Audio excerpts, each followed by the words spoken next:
estuvimos aquí en la primera hora haciendo el análisis de una de las noticias de ayer, porque hubo varias, pero esa fue la que llamó más la atención. La conferencia de prensa convocada por el Ministerio Público, en la cual la FESI pidió el retiro de inmunidad del presidente Bernardo Arévalo. Para seguir con esta charla y estos análisis, ya se encuentra aquí en cabina el licenciado Alejandro Balcells, presidente del SEDECO, y ahora es asesor de la Secretaría General de la Presidencia de la República. Se va a unir otra voz en unos minutos. Licenciado Balcells, gracias por estar acá. Buenos días. Un gusto siempre, Felipe, aquí estar compartiendo en Emisoras Unidas. Pues gracias por venir, licenciado. Empecemos por el principio. ¿Cómo se toma en el gobierno de Guatemala la conferencia de prensa de ayer y esta solicitud hecha en contra del presidente Arévalo? Mire, es parte de un patrón, de una dinámica que hemos estado viendo. Incluso pero es tragicomedia lo que vimos ayer. Sale el secretario general del Ministerio Público diciendo que no se criminaliza, y después sale el fiscal criminalizando al propio presidente de la República, que goza de antejuicio, y acusándolo, dando discursos eminentemente políticos y sin respetar la famosa objetividad que tanto clama su jefa. Entonces lo que estamos viendo es que el Ministerio Público es un partido de oposición, y un partido de oposición que está defendiendo la corrupción, el latrocinio, que está protegiendo la gran corrupción. Y ahí es donde entendemos qué pasó hace un año. Nosotros hace un año es el 20 de agosto. Claro. Bueno, el 25 de junio, ¿no? Bueno, desde ahí, ¿verdad? Aquí lo que se quería es que el partido Vamos repitiera. Se gastó exorbitantes cantidades de dinero para que el partido Vamos repitiera. Se hicieron muchas cosas anómalas, y ya ve usted que hasta los propios magistrados del Tribunal Supremo Electoral están pagando un duro papel, una dura consecuencia, por simple y sencillamente defender un resultado electoral que ellos le tenían que legitimar. Pues no había para dónde.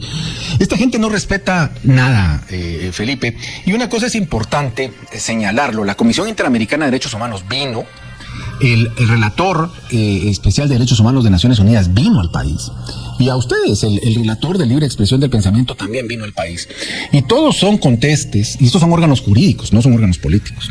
Son órganos jurídicos, y todos han sido contestes en señalar el uso abusivo del derecho penal en el país. Entonces es cierto, lo estamos viendo en el Ministerio Público, pero aquí el punto medular, y lo hablábamos fuera de micrófonos, Felipe, es la ausencia o la complicidad del sistema judicial. Por ejemplo, lo que le hacen a Ligia Hernández es una clara persecución y una clara consecuencia tras la visita de la Comisión Interamericana de Derechos Humanos. Un juez que no respeta absolutamente nada, que esconde expedientes, un juez que se cree impune, un juez que está al servicio de los que gobernaron, un juez prevaricador abiertamente, que cualquier juez con un poquito de decencia, él mismo se hubiera excusado para conocer ese caso. Porque la principal condición de un juez es su imparcialidad.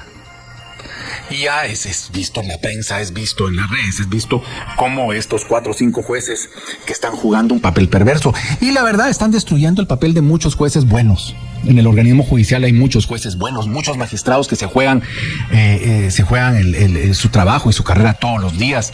Pero estos jueces perversos, que son los que legitiman estos abusos, y la ausencia de control administrativo de la supervisión de tribunales, los retardos en los amparos de Corte de Constitucionalidad y Corte Suprema de Justicia, en fin, lo hacen más engorroso.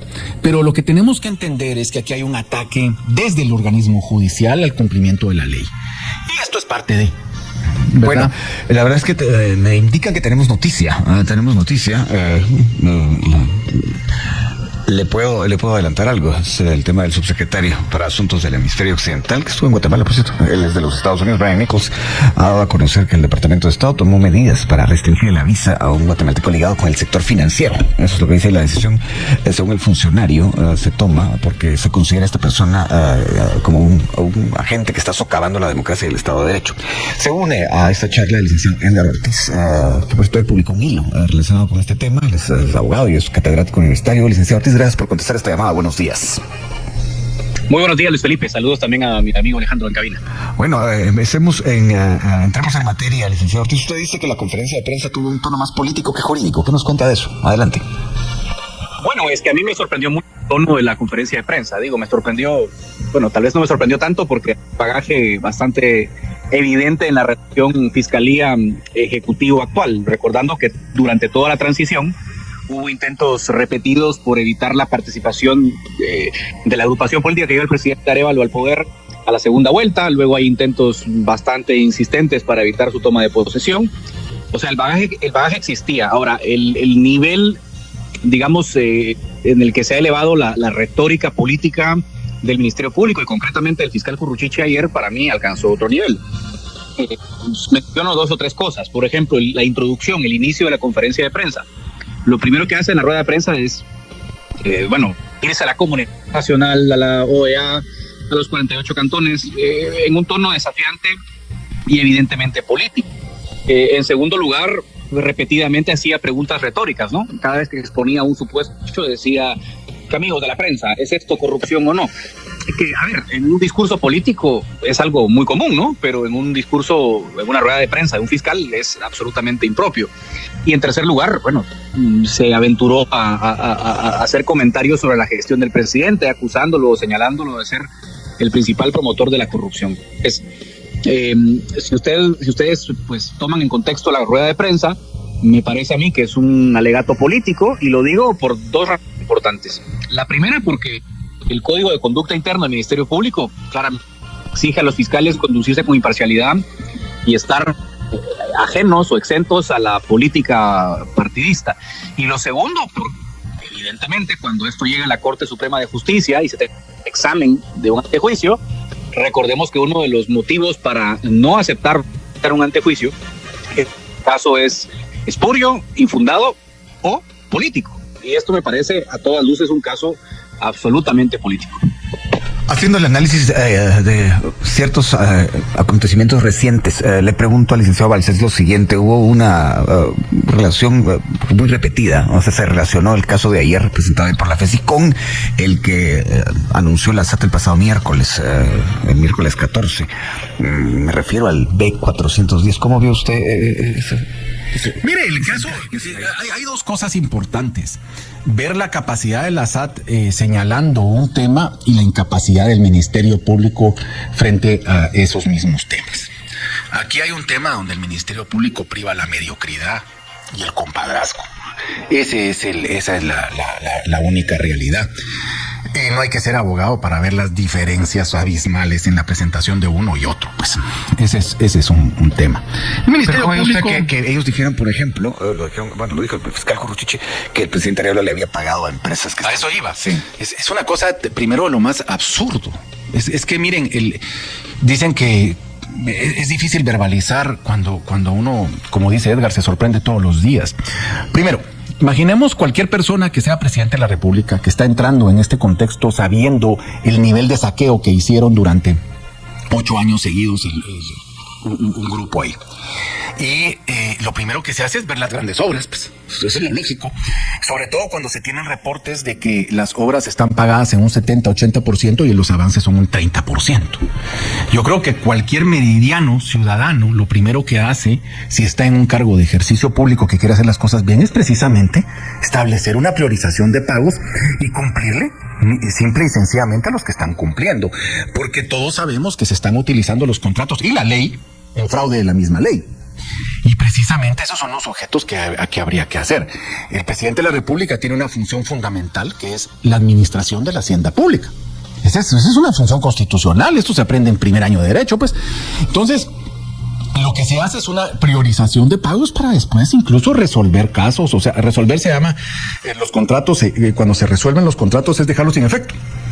O sea, poder cobrar fianzas, poder establecer condiciones, poder ver el papel del Estado. Lo que estamos viendo en los puertos, por ejemplo, ahorita es la negligencia durante tantos años. O sea, eso es lo que estamos viendo. Al país lo dejaron sin infraestructura. Por ejemplo, el tema de Palín. El tema de Palín fue simple y sencillamente que nunca se recibió ese tramo y la concesión nunca fue terminada. Lo que estaba pasando en Correos, pues se terminó la concesión y nos quedamos sin correo al tiempo de Jimmy Morales, y ahora se terminó la concesión de Palín y nos quedamos sin carretera, y el Estado no puede invertir en esa carretera si no está recibida. ¿Por qué? Porque precisamente ahí se estarían estos fiscales diciendo que hay delito. Entonces el punto del millón es una diferencia abismal, pero miren, llega al nivel de ridículo de poner al secretario general de la OEA, ¿verdad? Y estar vinculando a un abogado como Gabriel Orellini, que ha tenido un ejercicio profesional, pues que se le ha pagado un montón de dinero a a una constructora asiática, etcétera, etcétera, montando narrativas sumamente absurdas y sumamente ridículas. Una de las constructoras más grandes del mundo que han estado acá, pues. O sea, miren, aquí lo que vemos es una narrativa perversa con el objeto primero, de bajarle el nivel al tema de la SAT. El tema de la SAT es enorme, y estamos viendo solo compras pequeñas, porque el nivel de saqueo del gobierno anterior fue precisamente ser los proveedores únicos hasta de el desinfectante pisos. Eso es lo que hacían. Todo lo vendían ellos mismos, y a veces, como ya vimos, ni siquiera realmente lo entregaban. Miren ustedes, sería bueno que entrevistaran al doctor Barnoya y que les contara lo que han hecho con todos los hospitales. Pues yo siempre pongo el caso de Coatepeque, donde invirtieron una cantidad exorbitante de dinero y no pusieron un ladrillo. Entonces el tema es ese, ¿verdad? Nos tenemos que quedar claros, pero como gobierno se tiene una visión muy clara. Hay que responder y hay que generar mecanismos de acción y mecanismos de ejecución presupuestarias transparentes. Y eso es lo importante acá. Entonces, frente a estos ataques, ahí se está cumpliendo, ahí están los ministros haciendo su trabajo. ¿Y qué vamos a hacer con un ministerio público? Sí, pues responderles, utilizando, por supuesto, la misma institucionalidad, exponiéndolos políticamente y señalando que lo que están jugando, como dice el licenciado Ortiz, es jugar un papel perverso político. Ayer lo que tuvimos fue un show político y de muy baja calidad. En ese sentido, licenciado Ortiz, yo le decía al licenciado Balcells que para hacer el análisis hay que conectar una cosa con otra. Hay quienes creen que el hecho de que se consiguieran 107 votos para la presión presupuestaria de la semana pasada, el caso B410, tiene que ver, al final de cuentas, o está de alguna manera vinculado con lo que ayer ocurrió en el Ministerio Público y esta presentación de la FESI, pero que a la vez algo tendrá que ver el anuncio hecho hoy por el subsecretario Brian Nichols de que se le retira la visa a una persona del sector financiero de Guatemala. ¿Cómo ve usted todas esas relaciones que le acabo de plantear? Vea, creo que el licenciado Balcells planteaba algo importante, ¿no? Hay que poner también en contexto que este caso, digamos, hay como dos narrativas que identifico yo detrás dos intentos de narrativas, ¿no? Que están detrás de la presentación del caso de ayer. La primera es esa línea continua de ataques al actual presidente y al partido de gobierno, que es evidente y le he comentado antes. Pero la segunda, que tal vez es más interesante y está relacionada con su pregunta, es cómo, según ellos, o sea, según la fiscalía, lo de ayer es una respuesta, entre comillas, al caso B410, ¿no? Al famoso enorme caso de defraudación tributaria que expuso el superintendente de Díaz. Entonces se dedicaron prácticamente en toda la línea de exposición a supuestamente hacer ver que esto era un caso que evidenciaba supuestamente cómo se beneficiaba a empresas vinculadas con el caso mencionado. Es decir, pareciera que hay una intención de blanquear la imagen de la fiscalía frente a la evidente inacción mega caso de defraudación, porque vamos a ver, ese caso de mega defraudación es importante, pero bueno, son evidentes movimientos de corrupción que la fiscalía nunca investigó. Entonces también deja muy expuesta a la fiscalía en su inacción, y por eso creo que dedican buena parte de la conferencia a intentar, como digo, justificar esa inacción y supuestamente dar a entender que están detrás de estas empresas, ¿no?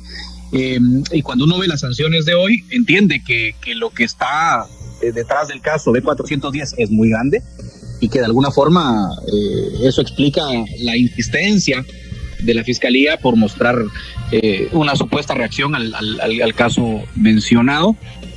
Yo no sé qué ramificaciones traerá el megacaso de defraudación fiscal, pero entiendo que, da la magnitud del caso, la magnitud de actores, las transacciones que tuvieron lugar en el sistema financiero, todavía es muy pronto para saber las dimensiones. Ahora hemos visto la punta del iceberg de lo que va a ser eventualmente esa estructura cuando se haga público los nombres y personal.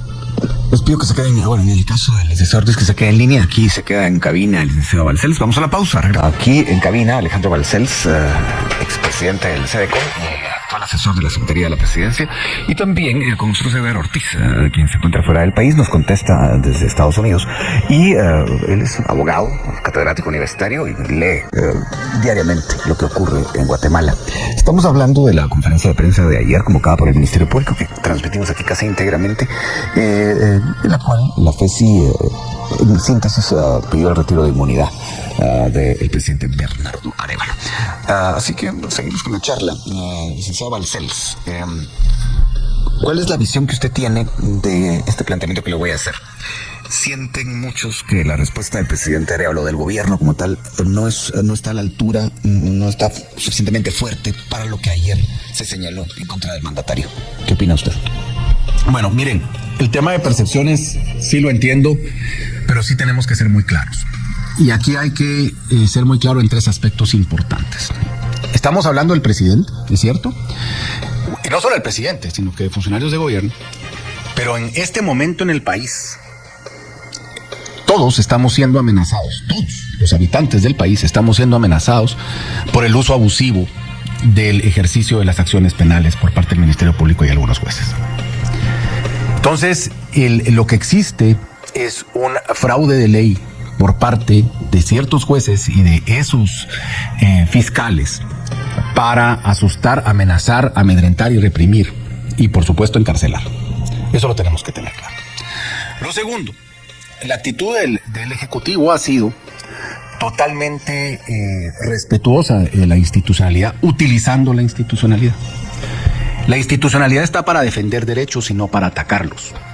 Y aquí es donde los tribunales van a tener, estamos viendo una crisis, por ejemplo, en el sistema de justicia, ya en la Corte Suprema de Justicia, nunca ha habido una crisis de este tamaño, no hay que restarle espacio. Y estamos el rompimiento entre el rompimiento de los magistrados está clarísimo, ya salió a luz. Y esto es lo que estamos viendo nosotros, ya se pueden imaginar ustedes el día a día. Y aquí es donde, pues yo espero que también la Corte de Constitucionalidad pueda jugar los papeles. Ahora, el tema político se está jugando y se está respetando. Lo que no se quiere es, y yo entiendo que mucha gente procura un rompimiento quisieran que rompiéramos los esquemas institucionales.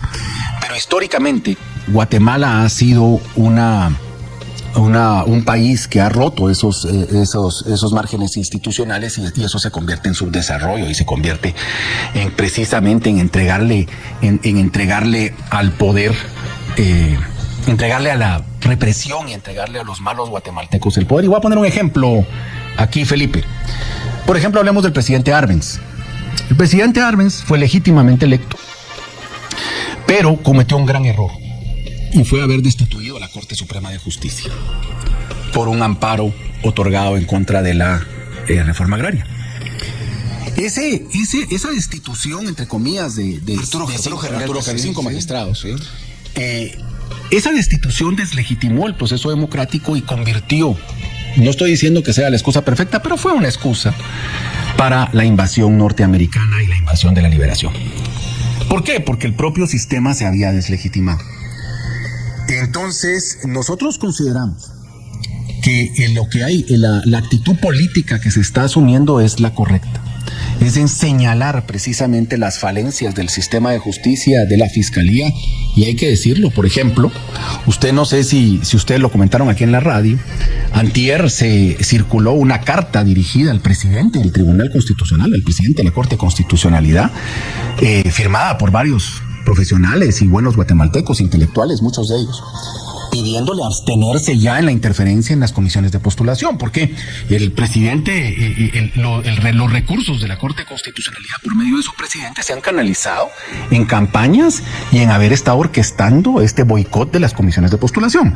Entonces, el propio presidente del Tribunal Constitucional, el propio presidente de la Corte de Constitucionalidad juega un papel perverso en este tema. Y esto lo tenemos que tener claro. Y eso está saliendo, y se mandó la carta y él, pues obviamente no se pronuncia. ¿Por qué no se pronuncia? Porque estos son los funcionarios que se han escondido. Ahí afuera, esperando las 9, hablábamos ahí con un colega aquí en Emisoras Unidas y nos decía, sí, es que yo trabajo en esto y no recuerdo ni siquiera cómo se llamaba el ministro de Gobernación o la ministra de Educación de Yamatei, porque ellos vivían escondiéndose. Yo creo que Yamatei vino una vez nada más aquí siendo presidente. Mientras que este gobierno es un gobierno precisamente de puertas abiertas y de generar otros márgenes de participación política y participación pública. Todos queremos una acción más fuerte con el Ministerio Público, por supuesto, pero no lo vamos a hacer rompiendo los esquemas constitucionales, Felipe. Bueno, no se va a hacer así. Licenciado Ortiz, ¿qué opina de eso? Sobre todo considerando lo que escribe en El País el hijo de José Rubén Zamora, José Carlos Zamora, dice que el presidente está negociando prácticamente con un grupo criminal cuando habla del Ministerio Público. ¿Qué opina de eso? Sí, yo creo que hablar con la fiscalía, dialogar con la fiscalía ha mostrado ser estéril, ¿no? No es una fiscalía que muestre signos de rectitud, de imparcialidad. Entonces, evidentemente no es un interlocutor válido en ese sentido, pero bueno, como dice Alejandro en su exposición, es obvio que es ilegal y obviamente se reconoce la vigencia del mandato de la fiscal general y de los agentes fiscales. Este no es el punto de discusión. Ahora bien, sin duda alguna, y como lo he comentado otras veces, pues la correcta y transparente funcionamiento de la Fiscalía es un tema nacional, es un tema de Estado, no un tema de gobierno, ni un tema coyuntural ni sectorial. Yo creo que es una necesidad urgente tener un sistema de justicia imparcial, de manera que hay que explorar con mucha perspicacia para de orden. Dentro de los márgenes constitucionales, las de hacerlo son... Problemas con la señal, licenciado Ortiz, no sé si se está usted moviendo en algún lugar, si entró a una habitación que está, digamos, en un edificio que está muy adentro, no sé, está todavía con nosotros. Sí, yo les escucho bien. ¿Ustedes a mí? Sí, hemos retomado ya la señal, adelante. No, yo decía que dentro de los márgenes constitucionales y legales, evidentemente la única fórmula posible está en encontrar una alianza que permita legales posibles. Y si las vías empiezan a cerrar por fallos de la Corte, pues buscar vías institucionales mayor a nivel nacional del órgano de justicia. Habrá que buscar la fórmula. Lo que siento que va a ser difícil es que únicamente desde el Poder Ejecutivo se vea esta lucha como algo efectivamente el Ejecutivo. Esto es un problema de país, es un problema de nación, es un problema de todos los guatemaltecos, y creo que hay que plantearlo en ese sentido como un problema que se debe enfrentar en coalición con otros partidos. Subirlos al barco de la institucionalidad no es fácil, requiere hacer negociaciones, pero yo creo que es la única manera de enfrentar institucionalmente el problema que tenemos hoy en la Fiscalía. Antes de pasar con el licenciado Balcells, licenciado Ortiz, quiero hacerle una pregunta partiendo del hilo que usted publicó ayer. Del presentado ayer por la FESI, por el Ministerio Público, ¿usted le ve futuro al caso que han planteado para pedir el retiro de la inmunidad del presidente Arevalo? Mire, legalmente, como si yo le respondo como abogado, le digo no le veo futuro, porque es evidente que los de prueba o indicios que se presentan ayer pues no tienen pies ni cabeza, ¿no? Es un audio de redes sociales y una hoja pero azul, como lo dijo expresamente el fiscal. Yo diría que esto no pasa ni de... Pero bueno, habrá que ver todo cómo están las fuerzas y si esto llega al Congreso o no. Pero preliminarmente le diría que no le veo mucho futuro al caso. No le ve mucho futuro. Licenciado Balcells, una pregunta que surge de la calle. Hay quienes dicen, bueno, si el presidente se queda, digamos, en una situación muy pasiva, respeta la institucionalidad, en 3-4 meses lo sacan del poder. ¿Qué dice usted de eso? Yo creo que la institucionalidad jamás es respetar decisiones de criminales. Eso lo tenemos que tener claro. Y voy a partir aquí de lo que dice Edgar. Partamos de que la criminalidad está organizada en el Ministerio Público. Y partamos de que esa criminalidad es cierto en el Ministerio Público, pero el Ministerio Público la gente que dirige el Ministerio Público son los que están en la ventanilla. Detrás de ellos hay muchos otros sectores y muchos otros actores muy poderosos en el sistema judicial, y ya lo dijimos, está en el propio presidente de la Corte de Constitucionalidad, que destina recursos de la Corte a hacer una campaña abierta en el Colegio de Abogados, y todos lo vimos, y que recibe una carta, que a mí me llamó mucho la atención, porque es una carta firmada por mucha gente, muchas ideologías políticas, donde le dice absténgase de intervenir en la designación de jueces. Entonces, el tema que incluso coincido totalmente con Edgar, hay que tener unas gestiones políticas. Aquí lo que quieren hacer es lo mismo que intentaron hacer el año pasado, de tener resoluciones judiciales para vulnerar urnas electorales, para crear fraudes, para hacer y para volver, con el objeto de seguir saqueando al Estado. Esta gente está llevando a un país a un enfrentamiento muy fregado. Ahora lo que estamos viendo también en el Congreso es que ese chantaje que tienen ciertos funcionarios del Ministerio Público sobre los diputados está acabando. Y son días los que les quedan realmente. Son días los que les quedan, pero... ¿A qué se refiere con eso? Que la dinámica es distinta, Felipe. Por ejemplo, el Ministerio Público, estamos viendo, el partido de gobierno anterior apostaba que no pasara la ampliación presupuestaria. Lo apostaba. ¿Y por qué lo apostaba? Porque necesitaban que no se ejecutaran recursos. A ellos no les importa el país absolutamente nada. Ellos lo que quieren es seguir saqueando el Estado y lo estamos viendo, pues. El caso OSAT es, como usted mismo lo dijo, es la punta del iceberg, pero hay mucho más cosas. Hay mucho más cosas. Imagínense ustedes en plazas, en esos temas, este sindicalismo perverso que se ha mal utilizado en el Estado, etcétera, etcétera. El tema de los puertos lo estamos viendo. El tema de los puertos ha sido doloso, es exactamente lo que estamos viendo en las carreteras. Pues. Dejaron al país en ese estado de cosas. Pero ya dejémonos de quejar. Tenemos que organizarnos para responder a las demandas y ver para adelante. Y el sistema de justicia está para garantizar derechos, no para boicotear. Y si ellos siguen en esa dinámica, pues habrá un choque institucional muy fuerte, porque por supuesto no se quiere llegar a un extremo de señalar que las órdenes que emanan de un tribunal cualquiera son ilegales, pero si son ilegales serán ilegales, pues, o sea, eso lo tenemos que concebir y tenerlo muy claro. Veo el reloj y tengo que ir a la pausa. Y bien, hasta acá el video de hoy. Recuerden que ustedes tienen la última opinión que pueden dejar acá abajo en la cajita de comentarios. Dicho esto, nos vemos hasta el siguiente video. Adiós.